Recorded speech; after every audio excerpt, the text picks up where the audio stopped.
Hello guys, welcome back to study. This is Dheeraj Kumar. अभी सबसे ज्यादा सवाल बन रहा था आपका ये ना कि सर बताओ कोस्ट गार्ड जीडी के अंदर क्या बहुत ज्यादा इस बार कंपटीशन होने वाला है, बिकॉज डीबी और यांत्रिक की तो भर्ती आई नहीं है। ठीक है, तो मैं सारा डाउट्स क्लियर कर दूंगा। टोटल अभी तक 24 तारीख तक, आज तो 25 तारीख को सुबह मैं वीडियो अपलोड कर रहा हूँ। 24 तारीख तक की डेटा है हमारे पास। और सबसे पहले ना उन बच्चों को थैंक यू सो मच जिन्होंने बिना मतलब मांगे आपने दिया। ये आपका ना लव शो करता है, सपोर्ट शो करता है एडुकेट स्टडी को। मतलब उन्होंने अपना फॉर्म फिलअप का प्रीव्यू सेंड किया कि सर बता दो ये इतना जो है फॉर्म फिलअप हुआ। तो मतलब इनडायरेक्टली उनका यही कहना था कि मैं आपको सपोर्ट कर रहा हूँ, और आपके सपोर्ट के लिए सबसे पहले तो थैंक यू। और आगे से अगर मान लो 27 तारीख है ना, 27 तारीख तक अगर कोई बच्चा फॉर्म फिलअप करता है तो प्रीव्यू का अब मैं कह रहा हूँ व्हाट्सअप कर देना हमारे टीम मेंबर को। नंबर सबको पता है 7279047787 पे। बाकी मैं दिखाऊंगा, या फिर किसी को 25 तारीख को कोई फॉर्म सबमिट कर रहा है, 26 को कर रहा है, वो फिर व्हाट्सअप नहीं कर पाएगा, तो कमेंट सेक्शन में ना अपना लास्ट के 6 डिजिट का नंबर डाल देना। जिसका सबसे हाईएस्ट रहेगा उसको मैं टाइम टू टाइम पिन करते जाऊंगा, ताकि बच्चों को पता चल जाएगा ओवरऑल कितनी जो है पूरी फॉर्म फिलअप हुई है। बट कोस्ट गार्ड जीडी के अंदर देखो, मैं बोलता हूँ हर साल ऐसे भी 60 से 65 हजार बच्चे फॉर्म फिलअप करते थे। जब तीनों भर्ती आती थी तो मैं 70 हजार तक मैं मान लेता हूँ मैक्सिमम। सीट इसके अंदर ज्यादा रहता था। 60 हजार तो बहुत हो गया, बट बता रहा हूँ मैं आपको जीडी डीबी यांत्रिक आती थी सब तब जाके, बिकॉज ओवरऑल 1,20,000 से 30,000 तक बच्चे जाते थे। 1.5 लाख तक मैक्सिमम 1.5 लाख तक भी बहुत रेयर जाते थे। तो मैं बता रहा हूँ इतना जो सीन है तो वो बच जाता था। मैं पहले वीडियो मैंने बनाया था पिछली बार, तो मैंने कहा था देखो 60 हजार के अप्रॉक्स बच्चे जो है जीडी में और डीबी में भी थे 40-45 हजार के आसपास, बाकी कम जो थे यांत्रिक में थे। तो इस बार भी कुछ वैसा ही सीन है। जीडी में बहुत ज्यादा कंपटीशन अभी तक के डेटा के अकॉर्डिंग नहीं है। ठीक है, एज यूजुअल जो हर साल होता था वैसे ही जा रहा है सब कुछ। मैं आपको बताऊंगा कंपटीशन है, तैयारी के बारे में, कट ऑफ के बारे में, प्रॉपर चीजें। बट उससे पहले देखो आप प्रिपरेशन में जान लगाओ। आपको पता है कोस्ट गार्ड नाविक की सेक्शन 1 की तैयारी ए टू जेड स्टडी ऐप पे होती है। बोलोगे ए सेक्शन 1 से क्या होगा? मैं बोलता हूँ सेक्शन 1 ही जो है आपको सिलेक्शन तक पहुंचाने में रोल प्ले करता है। रीजन पता है क्यों आपको? मैं आपको आपका जो मतलब मन का भ्रम है वो निकाल देता हूँ। कहते हो ना कि सेक्शन 2 का बताओ। सेक्शन 2 में आप खाली क्वालिफाइंग मार्क्स पास कर लो, बाकी सिलेक्शन हमारी ये बैच दिला देगी आपको। क्योंकि 60 नंबर का जो पेपर होता है इसमें आउट ऑफ 50 प्लस तो मैं बोलता हूँ कि आप ला दोगे। एवरेज बच्चे जो प्रिपरेशन करेंगे वो 50 प्लस लाएंगे। जो टॉप लेवल के होंगे वो 53 से 54 तक पहुंच जाएंगे हमारी बैच से पढ़ के। ठीक है, आउट ऑफ 60।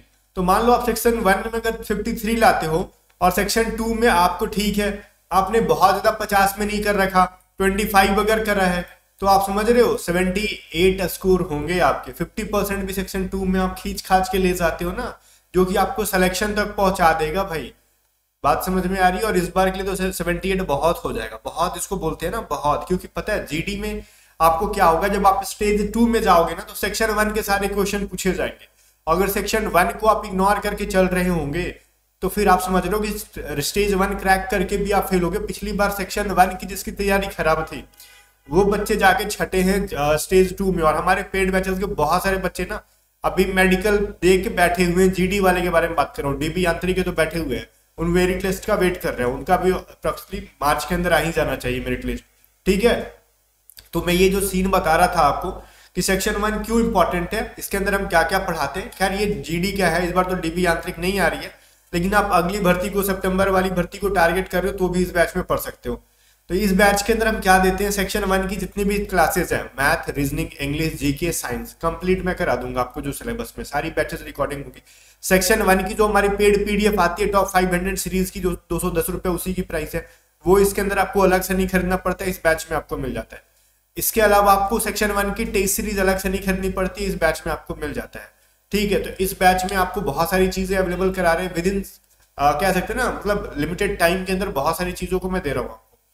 और ये प्राइस जो है सिर्फ और सिर्फ 700 रुपए है। और 700 मतलब 13-14 रुपए एक्स्ट्रा टैक्सेस लग जाते हैं, वो मान लो 716 रुपए मान लेते हैं वो। और पिछली बार मैंने बैचेस की प्राइस रखी थी 923 रुपये, लेकिन इस बार डीबी की भर्ती नहीं आई, यांत्रिक नहीं आई, तो फिर मैंने इसके प्राइस कम कर दिए। क्योंकि जीडी वाले है ना वो सेक्शन 1 पे उतना फोकस नहीं करते। लेकिन मैं बोल रहा हूँ कि 100% इसका सेक्शन 1 में सोच लो कि हम 40 नंबर लाके, और उधर तो हम लोग, हमारी क्षमता है हम 38 नंबर ला देंगे सेक्शन 2 में और हमारा सिलेक्शन हो जाएगा। पॉसिबिलिटी नहीं है भाई। सेक्शन 1 में 40 स्कोर करना ना एक एवरेज बच्चे की काम है। अगर आप 40 स्कोर करते हो सेक्शन 1 में तो फिर इसका मतलब आप स्टेज 2 में 100% आउट होने वाले हो। सेक्शन 1 में आपको कहीं से भी 50 प्लस स्कोर करना ही होगा। जिसका 50 प्लस है उसका मतलब सेक्शन 1 का प्रिपरेशन है। मैं डरा नहीं रहा हूँ, रियलिटी बता रहा हूँ। पिछली बैच के बच्चों से पूछना, तो कहाँ आउट है स्टेज 2 के अंदर, तो बोलेंगे हमको पता भी नहीं चला किस चीज में आउट कर दिया गया। रीजन है क्योंकि आपने जल्दीबाजी में बना दिया रीजनिंग। स्टेज 2 के अंदर मैं बोल रहा हूँ, जब फिजिकल देने जाते हो तो डब्ल्यूटी टेस्ट के अंदर वही सब ना आता है, कॉमन ईयर के क्वेश्चन, ये सभी चीजें गलती कर रहे थे, रीजनिंग जीके साइंस के क्वेश्चन गलती कर रहे थे, एक आध मैथ के क्वेश्चन गलती कर रहे थे, जनरल मैथ वाला, और जनरल मैथ के क्वेश्चन आपके सेक्शन 2 के अंदर भी आता है।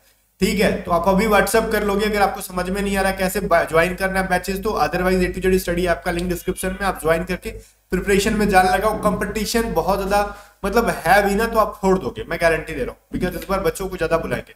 देखो 23 तारीख के जो बच्चे फॉर्म फिलअप किए थे उनका डेटा हमारे पास अभी है, 24 का भी है।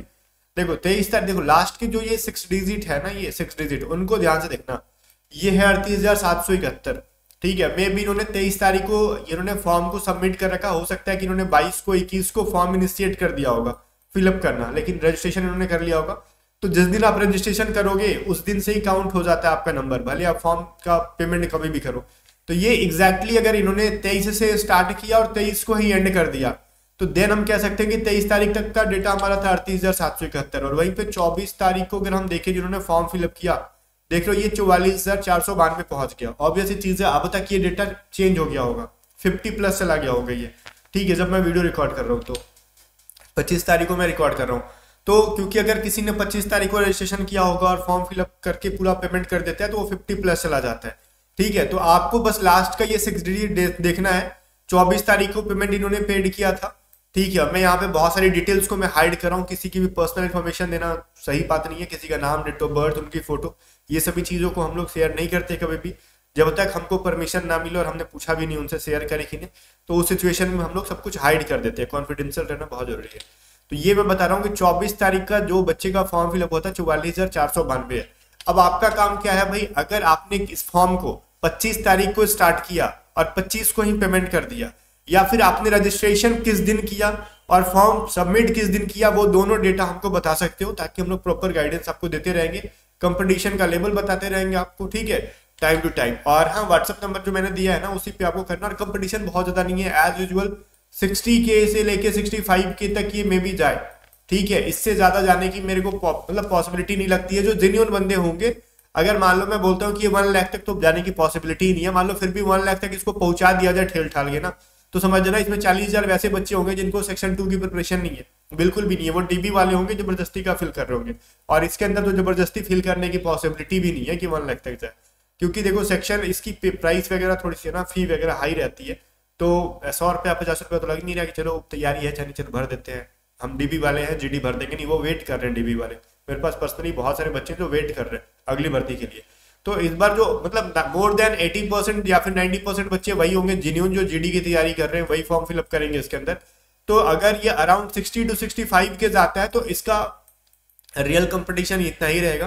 क्या हम लेकिन 60 to 65% जेन्युइन बच्चे मान ले जीडी वाले, अगर मान लो ठीक है ये फॉर्म अगर 70 भी जाता है तो हम मान लेते हैं 60 से 65 के ना 1000 बच्चे होंगे जो जीडी वाले रियल में है, तैयारी कर रहे हैं। लेकिन फिर भी मैं बता रहा हूँ कंपटीशन जो होता है, कंपटीशन 60 से 70 हजार के बच्चों में नहीं रहता है, 60 से 65 हजार के बच्चों में नहीं रह रहा है।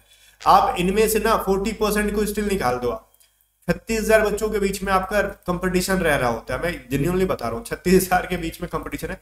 बिकॉज किसी भी भर्ती में आप जाओगे, अगर मैं 100% मान लेता हूँ ना, जितना भी बच्चा फॉर्म फिलअप कर रहे हैं उसमें मोर देन 40% बच्चे रहते हैं जिनकी तैयारी या तो खराब होती है या फिर उनकी होती नहीं है, या फिर बहुत सारे ऐसे बच्चे होते हैं जो एग्जाम के टाइम पे तैयारी शुरू करते हैं।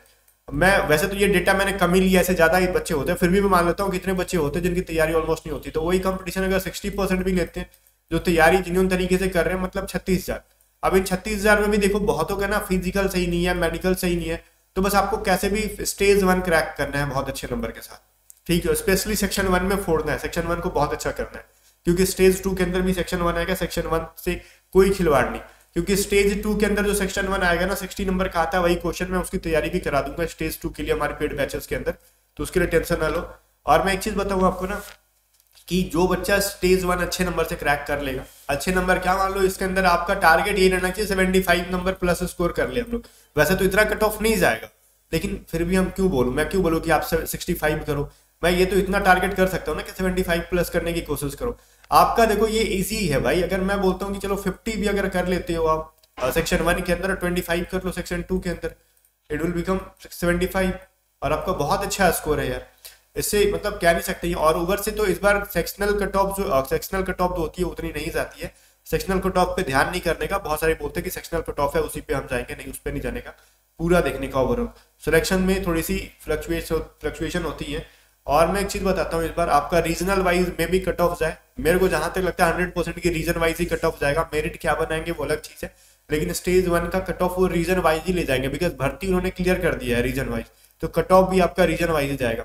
और उन्होंने भर्ती भी देखो इस तरीके से कर रखा है ना, जिस स्टेट में जितने बच्चे हैं उनकी भीड़ जितनी है, बच्चों की डेंसिटी जो है उसके अकॉर्डिंग उन्होंने सीट अलॉट किया है। तो ऐसा नहीं है कि आपके किसी भी पार्टिकुलर स्टेट का कट ऑफ बहुत हाई चला जाएगा। मैं बोलता हूँ जो मैक्सिमम डेंसिटी वाले स्टेट्स होते हैं, देखो बिहार है, यूपी है, हरियाणा है, ठीक है, और मान लो फिर थोड़ा सा राजस्थान है, इन सब की अगर रीजन वाइज जो भी जिस भी रीजन में आ रही है सभी चीजें, मेरे को एग्जैक्टली याद नहीं है कौन किस रीजन में है, तो ये जो भी चीज जो रीजन के अंदर आ रहे हैं ना, तो इनकी मैक्सिमम कट ऑफ होगी 72 से 73, इससे ज्यादा हाई नहीं जा सकती, इससे कम ही रहेगी, इससे हाई नहीं जाएगी। जो सबसे मतलब जहां पे सबसे ज्यादा कंपटीशन है उस रीजन की मैं बता रहा हूँ। तो आपका तैयारी इसी लेवल की होनी चाहिए कि आप एटलीस्ट इतना स्कोर करो इस रीजन से हो तो। बाकी इसके अलावा अगर आप साउथ इंडिया से हो या फिर बिल्कुल ईस्टर्न इंडिया से हो, जैसे आसाम से हो, कोई मणिपुर से, मेघालय से, कोशिश करो कि 65 से तक भी स्कोर हो जा रहा है, आप सिलेक्शन ले लोगे, ठीक है।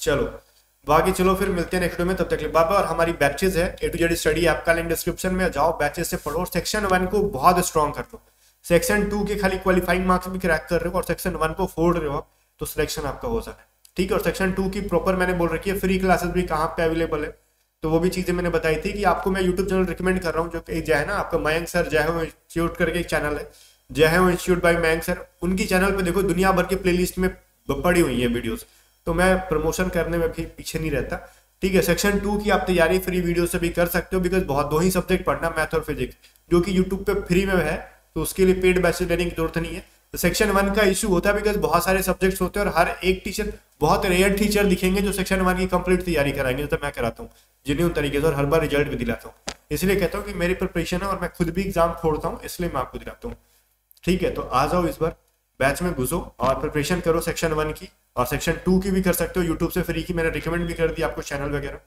ठीक है। बाकी आपकी हाथ में तैयारी, और इस बार कंपटीशन का टेंशन ना लो, कंपटीशन ओवरऑल जो भी जाएगा रीजन वाइज जाएगा, लेकिन रजिस्ट्रेशन नंबर रीजन वाइज नहीं शो होते हैं, ठीक है। बाकी रिजल्ट आएगा जब देखा जाएगा, एग्जाम की प्रिपरेशन करो।